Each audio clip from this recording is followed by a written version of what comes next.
Bismillahirrahmanirrahim. Assalamualaikum warahmatullahi wabarakatuh. Pemirsa, bertemu kembali dengan saya Muhammad Lutfi Khairuddin. Alhamdulillah saya dalam keadaan sehat walafiat. Semoga pemirsa yang menyaksikan video saya juga demikian. Pada kesempatan yang baik ini saya ingin membahas terkait dengan politik luar negeri Indonesia yang bebas aktif, ya, tidak terlalu dekat, tidak terlalu jauh begitu dengan dua blok terbesar di dunia, ya, baik itu blok barat maupun blok timur. Tapi sesuai amanah konstitusi bahwa Indonesia harus ikut menjaga ketertiban dunia, ya, dan perdamaian dunia. Demikian. Nah, kita tahu Indonesia ini adalah negara yang tergabung dalam gerakan non-blok atau non-aligned movement, yang mana gerakan non-blok ini adalah berdiri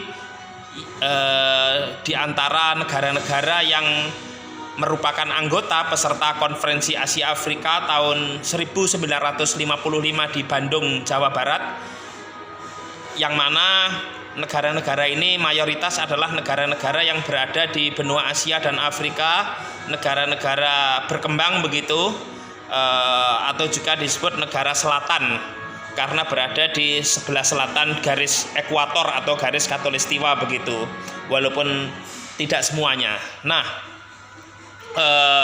politik luar negeri ini sangat penting sekali yang berkaitan dengan peran Indonesia sebagai negara terbesar khususnya di wilayah Asia Tenggara, ya, di ASEAN begitu. Indonesia berperan aktif untuk ikut berkontribusi dalam menciptakan keamanan dunia, karena bagaimanapun kondisi global akan bisa mempengaruhi kondisi dalam negeri atau kondisi domestik begitu, baik itu kondisi politik, kondisi ekonomi, lebih-lebih terkait dengan keamanan di wilayah kawasan, khususnya di wilayah ASEAN, terutama juga di wilayah Laut Cina Selatan yang saat ini menjadi menjadi sengketa di antara negara-negara yang berada di kawasan ini. Nah, Indonesia sangat aktif sekali, ya, di beberapa organisasi-organisasi dunia begitu.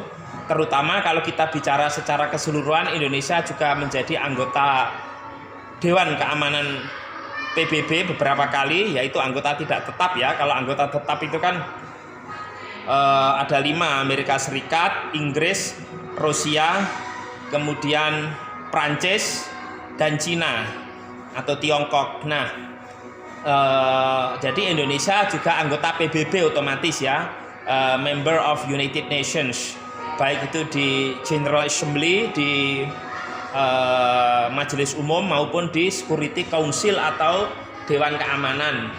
Nah, kemudian Indonesia di PBB seringkali menyuarakan pentingnya keamanan dunia, keadilan global begitu. Tetapi memang beberapa kalangan melihat peran Indonesia dalam politik luar negeri bebas aktif ini kurang maksimal begitu, karena kalau kita bicara netralitas itu kan seringkali orang memandang sebagai ketidaktegasan. Artinya apa? Artinya ketidaktegasan dalam hal menyikapi berbagai konflik di dunia ini. Karena kalau kita melihat antara yang benar dan salah itu sudah jelas. Misalnya konflik antara Israel dan Palestina, Indonesia tegas berada di pihak Palestina begitu dalam menyikapi hal ini, karena apapun itu penjajahan di atas dunia harus dihapuskan karena tidak sesuai dengan pri kemanusiaan dan pri keadilan. Itu merupakan amanah dari konstitusi. Nah, tetapi dalam hal masalah yang abu-abu seperti konflik antara Rusia dan Ukraina, Indonesia tentu tidak dalam kapasitas mendukung salah satu, ya, karena ini tentu sangat resisten begitu ketika bicara hal yang sifatnya abu-abu, ya, atau tidak jelas begitu. Karena itu memang politik luar negeri yang bebas aktif ini sangat penting sekali. Jadi Indonesia tidak berada di pihak Rusia maupun di pihak Ukraina. Artinya kenetralan itu bukan berarti ketidaktegasan ya. Kalau itu jelas merupakan suatu hal yang katakanlah tidak sesuai dengan konstitusi, tidak sesuai dengan piagam PBB, tidak sesuai dengan kemanusiaan, Indonesia tegas di situ dalam bersikap ya, khususnya di forum PBB atau Perserikatan Bangsa-Bangsa United Nations begitu, di markas besar PBB di New York, baik di Majelis Umum General Assembly maupun di Dewan Keamanan atau Security Council, termasuk di Mahkamah Internasional di Den Haag, Belanda, Mahkamah Kriminal Internasional atau International Criminal Court begitu, International Court of Justice. Nah, Indonesia juga aktif di forum-forum yang sifatnya multilateral ya, seperti di Gerakan Non-Blok atau GNB, kemudian juga di Organisasi Kerjasama Islam OIC misalnya, juga di G20, G20, Kerjasama Ekonomi Negara-Negara 20, kemudian APEC, Asia Pacific Economic Cooperation, negara-negara organisasi kerjasama ekonomi di kawasan Asia Pasifik, kemudian juga di ASEM, yaitu Asian Europe Meeting ya, ASEAN dan Eropa begitu. Kemudian juga Indonesia aktif sebagai anggota D8 ya, yang bermarkas di Istanbul, Turki. Kemudian Indonesia juga pernah menjadi anggota OPEC, Organization of Petroleum Exporting Countries, organisasi negara-negara pengekspor minyak begitu. Kemudian Indonesia juga aktif sebagai anggota ASEAN ya, atau Association of Southeast Asian Nations ya, negara-negara yang berada di wilayah Asia Tenggara ya, yaitu Indonesia, Timor Leste, Malaysia, Singapura, Brunei Darussalam, Thailand, Filipina, Kamboja, Vietnam, Laos dan Myanmar begitu. Nah, kemudian Indonesia juga aktif di beberapa organisasi internasional yang lain ya, misalnya di organisasi di bawah PBB, misalnya di WTO, World Trade Organization, Organisasi Perdagangan Dunia, kemudian di FAO, Food and Agriculture Organization, Organisasi Pangan dan Pertanian Dunia, kemudian di WHO, World Health Organization, Organisasi Kesehatan Dunia, kemudian di UNESCO, United Nations Education, Scientific and Cultural Organization, organisasi PBB yang membidangi pendidikan, education, kemudian scientific, ilmu pengetahuan, dan cultural, yaitu kebudayaan. Kemudian aktif juga di ILO, International Labour Organization, organisasi buruh dunia ya, atau pekerja dunia. Kemudian aktif di IMF ya, International Monetary Fund.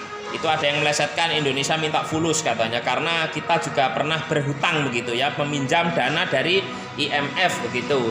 Kemudian Indonesia juga menjadi anggota dari UNICEF, United Nations Children Funds, terkait dengan anak-anak. Kemudian di UNDP, United Nations Development Program, organisasi PBB, yaitu program United Nations Development Program, program pembangunan Perserikatan Bangsa-Bangsa atau PBB.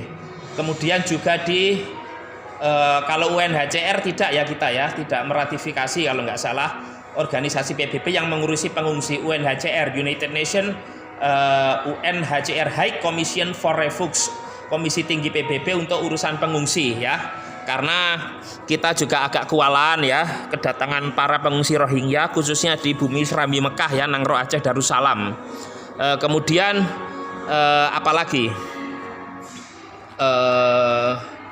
kemudian dulu ada namanya IBRD, International Bank Reconstruction on Development. Kemudian ada CGI dulu ya, Consultative Group on Indonesia, dan seterusnya. Kemudian Indonesia juga aktif di beberapa forum-forum internasional ya, khususnya di negara-negara Timur Tengah misalnya, di OKI ya, Organisasi Kerjasama Islam tadi misalnya, yang berpartner dengan Liga Arab untuk menyelesaikan konflik Timur Tengah misalnya. Tapi memang kalau kita bicara politik luar negeri bebas aktif, ini di lain sisi itu netralitas kita itu dianggap tidak tegas, tapi di satu sisi ini hal yang cocok untuk Indonesia. Ketika kita tidak seperti negara barat, misalnya Eropa, Amerika Serikat yang cenderung memihak begitu. Kemudian negara-negara blok timur ya yang diasosiasi oleh Rusia, kalau dulu Uni Soviet begitu ya. Itu.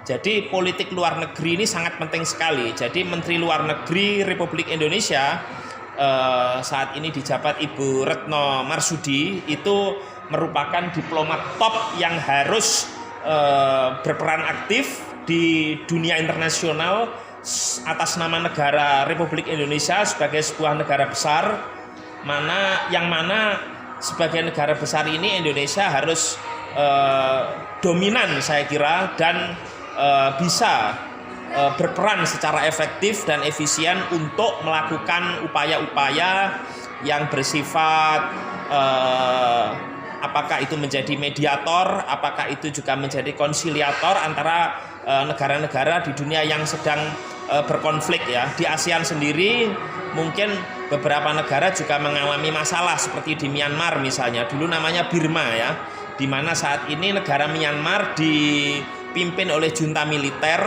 ketika pemerintahan yang merupakan hasil pemilu demokratis begitu digulingkan begitu. Nah, ini merupakan ujian sesungguhnya bagi Indonesia. Kemudian terkait juga dengan misalnya konflik di belahan dunia lain ya. Cuman Indonesia juga saya kira juga harus tegas ya ketika kemudian disorot soal HAM misalnya, human right, pelanggaran HAM misalnya, beberapa negara yang menyatakan Indonesia itu melakukan pelanggaran HAM ya, misalnya di Papua. Kemudian itu menjadi komoditas politik oleh beberapa negara-negara Oseania ya, katakanlah Vanuatu misalnya. Ini saya kira harus tegas Indonesia, tidak boleh kedaulatan kita itu kemudian negara lain untuk ikut campur. Apalagi kalau kita bicara NKRI, Negara Kesatuan Republik Indonesia ini adalah harga mati begitu, sehingga kedaulatan di luar pun, kedaulatan keluar itu negara lain tidak berhak untuk melakukan intervensi dan seterusnya, itu yang terkait dengan kedaulatan ya di wilayah Indonesia dari Sabang sampai dengan Merauke. Ini sangat penting sekali. Dan politik luar negeri ini juga menandakan bahwa Indonesia ini berperan tidak hanya ke dalam begitu ya, tetapi keluar juga, di mana kita alhamdulillah ya dalam beberapa pergantian presiden sejak Bung Karno, Indonesia sudah menjadi tuan rumah konferensi Asia Afrika, tuan rumah Asian Games ya ketika itu, kemudian juga Ganevo ya ketika Indonesia kemudian dicoret oleh Komite Olimpiade Dunia begitu ya. Ini peran yang saya kira tidak bisa disepelekan. Zaman Pak Harto juga demikian, menjadi ketua gerakan non-blok, tuan rumah KTT APEC. Kemudian pada masa Presiden Habibie, Gus Dur juga begitu, melakukan kunjungan ke berbagai negara. Kemudian pada masa Ibu Megawati Soekarno Putri, lebih-lebih pada masa Pak SBY misalnya, Indonesia menjadi tuan rumah APEC, KTT Konferensi Asia Afrika, dan seterusnya ya. Terus pada masa Presiden Jokowi juga demikian. Ini saya kira negara luar juga tidak akan memandang sebelah mata begitu terhadap Indonesia sebagai satu negara yang memiliki wilayah yang sangat luas, kemudian natural resources, sumber daya alam yang melimpah, kemudian human resources, sumber daya manusia yang juga bonus demografinya luar biasa, penduduknya terbanyak nomor 4 di dunia. Kemudian dari sisi yang lain begitu. Ini saya kira kalau kita bicara kesejahteraan harus dikembalikan lagi kalau bicara ekonomi ke pasal 33 ya, di mana kita tahu spirit ini sangat penting sekali, karena kita tahu ekonomi kita pelan tapi pasti itu mengalami yang namanya liberalisasi. Ini tentu tidak boleh ya. Pasal 33 ya tentu yang asli ya. Yang pertama adalah ayat 1, yaitu perekonomian disusun sebagai usaha bersama berdasar atas asas kekeluargaan. Yang kedua, ayat yang kedua yaitu cabang-cabang produksi yang penting dan menguasai hajat hidup orang banyak dikuasai oleh negara. Kemudian yang ketiga, bumi, air, dan kekayaan alam yang terkandung di dalamnya dikuasai oleh negara dan dipergunakan untuk sebesar-besar kemakmuran rakyat. Nah, ini saya kira sangat penting ya, penguatan politik luar negeri Indonesia. Jadi salah satu kuncinya yaitu penguatan militer tentunya, baik yang sifatnya persenjataan alutsista maupun yang sifatnya sumber daya manusianya. Ini sangat penting sekali. Belum lagi soal strategi, ini tidak boleh kemudian Indonesia ini orang lain ketika melihat militer Indonesia lemah kemudian mereka semena-mena ya, baik itu angkatan darat, angkatan laut maupun angkatan udara, 3 matra dalam TNI, Tentara Nasional Indonesia. Itu sangat penting sekali ya untuk diperkuat begitu sebagai alat pertahanan negara. Nah, terkait soal pendidikan juga demikian. Ini menjadi satu hal yang sangat penting sekali, karena salah satu amanat konstitusi kita yaitu mencerdaskan kehidupan bangsa ya. Kita tahu pendidikan adalah hak setiap orang. Kalau kita lihat di pasal 30 Undang-Undang Dasar 1945 yaitu tentang pengajaran atau pendidikan. Kemudian dijabarkan dalam Undang-Undang Sistem Pendidikan Nasional nomor 20 tahun 2003. Kemudian ada lagi Undang-Undang nomor 14 tahun 2005 tentang guru dan dosen ya. Ini menjadi penting sekali untuk diperhatikan soal pendidikan ya. Jangan sampai pendidikan kita ini mengalami kemerosotan, terutama dari sisi output lulusan begitu. Para pendidik baik guru dan dosen itu mutlak harus memiliki 4 kompetensi ya, yaitu kompetensi kepribadian, personality competence. Secara kepribadian dia itu berkarakter baik begitu. Kemudian kompetensi profesional kompeten yang sifatnya penguasaan terhadap materi atau mata kuliah yang diajar. Kemudian yang ketiga yaitu soal pedagogi kompetensi pedagogik, kemampuan menyampaikan materi. Banyak orang pintar tapi dia sulit ngomong misalnya, atau tidak bisa menyampaikan ilmu yang dia punyai kepada orang lain, kepada peserta didik, apakah itu kepada murid, siswa, mahasiswa. Nah, itu kompetensi pedagogik harus ya, yaitu terkait dengan media pembelajaran, strategi pembelajaran, kemudian juga terkait dengan sarana ya, kalau kita bicara media itu pembelajaran itu, misalnya dengan yang umum adalah metode ceramah, tanya jawab misalnya, kemudian dengan misalnya kuis misalnya, kemudian juga dengan misalnya game dan seterusnya sesuai dengan materi yang ada. Kemudian yang keempat yaitu kompetensi social competence. Bagaimana seorang guru dan dosen itu harus memiliki kompetensi sosial, mampu berinteraksi dengan baik dengan para murid, dengan siswa, dengan para stakeholder ya yang ada di lembaga itu, apakah itu di perguruan dasar dan menengah maupun di perguruan tinggi, juga dengan orang tua daripada siswa maupun mahasiswa dan masyarakat. Ini sangat penting sekali, dan hendaknya seorang guru dan dosen itu mampu menjadi seorang pendidik, bukan hanya pengajar. Kalau kita bicara pengajar, itu dia hanya menyampaikan materi sesuai dengan silabi misalnya, sesuai dengan rencana pembelajaran yang ada. Itu seorang pengajar. Ngajar ya tidak salah sih, mengajar, ngisi absen, selesai, dapat gaji. Kalau yang sudah sertifikasi guru maupun dosen nanti dapat hak tunjangan profesional sebagai seorang pendidik ya. Itu kemudian kalau itu pengajar saja, tapi kalau pendidik lebih daripada itu, tidak hanya transfer yang sifatnya knowledge, tapi juga yang lain ya, bagaimana pembentukan karakter, menanamkan values, nilai-nilai kepada para siswa, kepada para mahasiswa.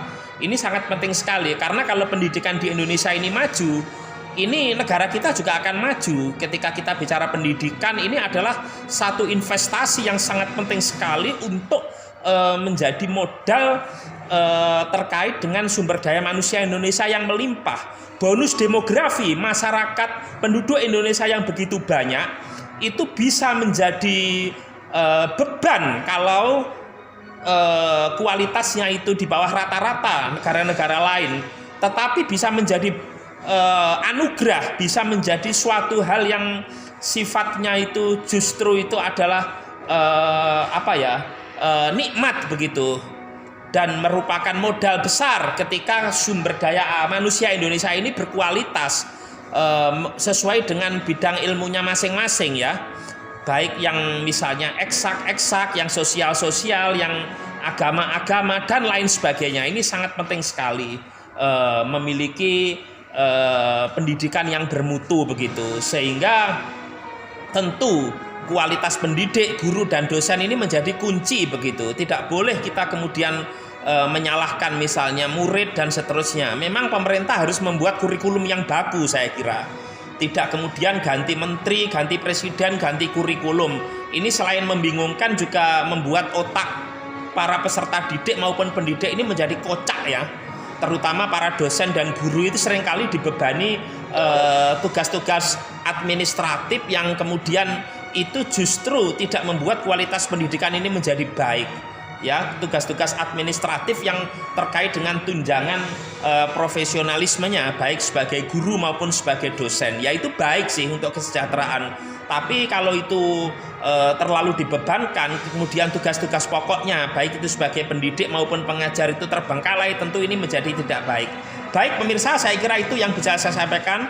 Mudah-mudahan ke depan Indonesia bisa menjadi macan Asia, superpower begitu. Dan untuk pemilu tahun 2024 ini saya tidak dalam kapasitas untuk mendukung salah satu calon presiden dan wakil presiden, tapi saya berharap pemimpin ke depan mampu menjadikan Indonesia ini menjadi negara yang baik, negara yang maju, baik dari sisi pendidikan, ekonomi, kekuatan militer, kemudian politik luar negeri, kemudian juga dalam hal reformasi yang sifatnya karakter begitu ya, atau mental begitu, supaya Indonesia mungkin bisa sejajar lah dengan negara-negara di Asia, khususnya misalnya dengan Jepang lah minimal. Demikian yang bisa saya sampaikan.